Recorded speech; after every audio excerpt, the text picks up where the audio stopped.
안녕하세요. 테슬라의 현재 가치를 결정하는 두 가지 핵심 추에 대한 평가가 지금 극단적으로 갈리고 있다는 사실 아시나요? 한쪽에서는 테슬라는 레벨 2에 머물러 있다. 로보택시 선두는 웨이모다. 라는 냉정한 경고가 나옵니다. 모두가 꿈꾸던 자율주행 비전에 대해 현실적인 회의론이 재리된 거죠. 하지만 다른 한쪽에서는 가격 혁명을 위한 모든 준비를 끝냈습니다. 꿈의 기술이라는 건식 전극 배터리로 원가를 확 낮출 무기를 쥐고 이 파워로 한국과 유럽 시장에 파격적인 저가 고세를 펼치고 있어요. 자율주행이라는 소프트웨어의 후광과 가격이라는 하드웨어의 창, 이 테슬라의 두 얼굴이 글로벌 시장에서 어떤 결과를 만들어야 할지 지금 바로 분석해드리겠습니다. 먼저 테슬라의 가장 중요한 가치죠. FSD의 현 주소를 좀 냉정하게 들여다볼게요. 테슬라의 강세론자로 유명한 투레라 로스버거가 최근 FSD 버전 14.2 버전을 직접 써본 소감을 밝혔는데요. 평가는 의외로 차가웠습니다. 분명히 나아졌지만 여전히 운전자가 감독해야 하는 레벨 2에 불과하다는 거였죠. 그는 FSD가 진짜 레벨 3로 인정받으려면 상호가 났을 때 법적 책임을 테슬라가 운전자 대신 져야 한다고 단호하게 선을 그었습니다. 단순한 기술 문제가 아니라 법적인 책임까지 져야만 진정한 진보라는 기준을 제시한 셈이죠.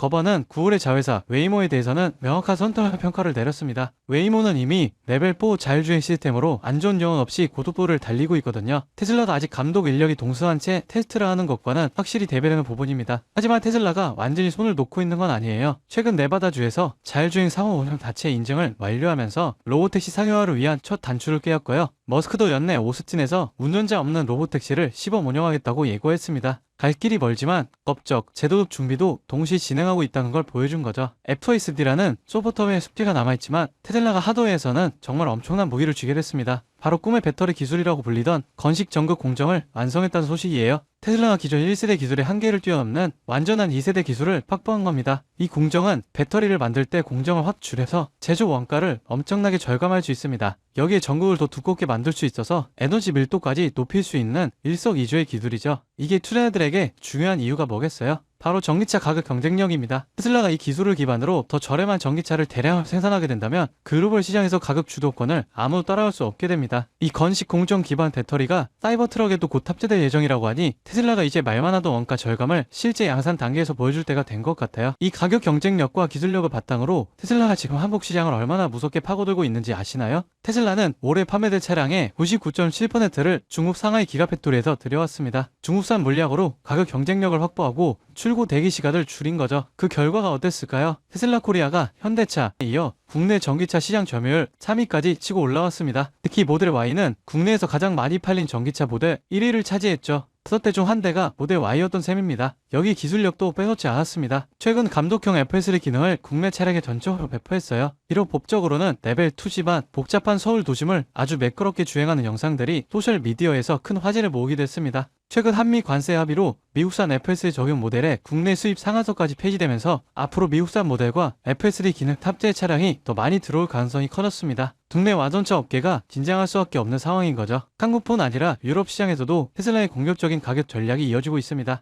테슬라가 곧 네덜란드의 가장 저렴한 모델 3 스탠다드 트림을 출시할 예정이라고 해요. 이 모델은 예상 가격이 36,990유로, 우리 돈으로 약 4,400만원 수준인데 이게 네덜란드 시장에서는 수년 만에 나오는 가장 저렴한 모델 3입니다. 가격을 낮추기 위해 스피커 개수를 줄이고 통풍, 열선 시트, 고급 소재 같은 편의사항을 덜어했지만 주행 거리는 550km로 장거리 주행 성능은 그대로 유지하고 있습니다. 유럽 시장도 보조금이나 세제 혜택이 줄어들면서 저렴한 엔트리 레벨 전기차에 대한 수요가 빠르게 늘고 있거든요. 테슬라는 이 틈을 놓치지 않고 건식 배터리 기술과 본격적인 가격 측정이라는 하드웨어 우위를 활용해서 엔트리 레벨 시장까지 장악하겠다는 전략을 펴고 있는 겁니다. 오늘은 FSD 기술의 냉정한 현실과 그와 동시에 진행되고 있는 테슬라의 가격 혁명 전략을 살펴봤어요. 결국 테슬라의 미래는 기술력과 원가 경쟁력이라는 두 가지 숙제를 얼마나 균형 있게 풀어나가는 데에 달려있는 것 같아요. 테슬라의 다음 행보는 어떻게 될지 계속해서 주목해보겠습니다.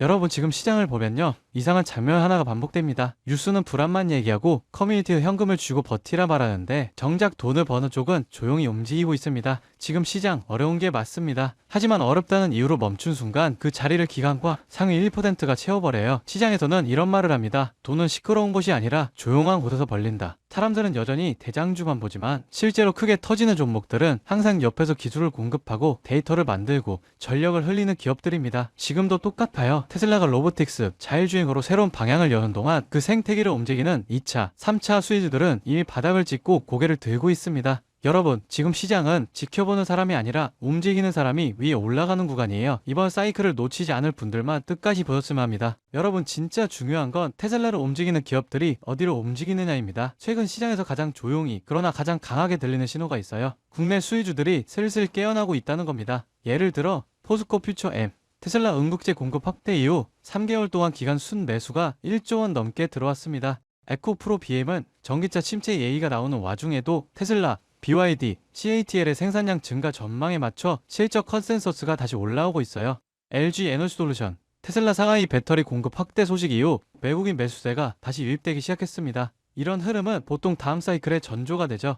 만도, 항우시스템 같은 자율주행, 전장 수혜주는 아직 시장이 다 보지도 않은 상태에서 이미 바닥 대비 15%에서 70%씩 회복했습니다. 이건 앞으로 몇 년 동안 움직일 AI, 로보틱스, 전기차 인프라 자금의 첫 발걸음이에요. 사람들은 여전히 대장주만 쳐다보지만 실제로 가장 강하게 터지는 건 이런 기업들입니다. 여러분, 이런 건 뉴스 나오고 나서 보면 이미 늦어요. 기관, 헤지펀드, 글로벌 자본은 미래가 아니라 확정된 미래에 먼저 돈을 넣습니다. 그 확정된 미래가 지금 어디에 있느냐? 바로 AI 전력 인프라, 전장, 배터리, 로보틱스 수혜주들이에요. 지금 이 순간에도 소리 없이 준비하고 뒤에서 모멘텀을 쌓아온 기업들이 폭발적인 상승을 위한 차곡차곡 발판을 마련하고 있습니다. 지금 딱 멈춰서서 보기만 한다면 그들은 이미 1% 올라간 고지 위에서 2%, 3%를 준비하고 있을지 모릅니다. 지금 움직인다면 고지 위에 올라설 기회가 실제로 남아 있습니다. 이 기회를 잡으실 방법은 간단합니다. 영상 아래 더보기 버튼 눌러보시면 파란색 링크 하나가 보이실 거예요. 클릭 후 간단한 설문 한 번만 작성해 주시면 핵심 수혜주들의 구체적인 자료와 기관, 외국인 수급, 실적 모멘텀, 다음 사이클의 방향까지 제가 직접 정리한 내용을 순차적으로 전달해 드리겠습니다.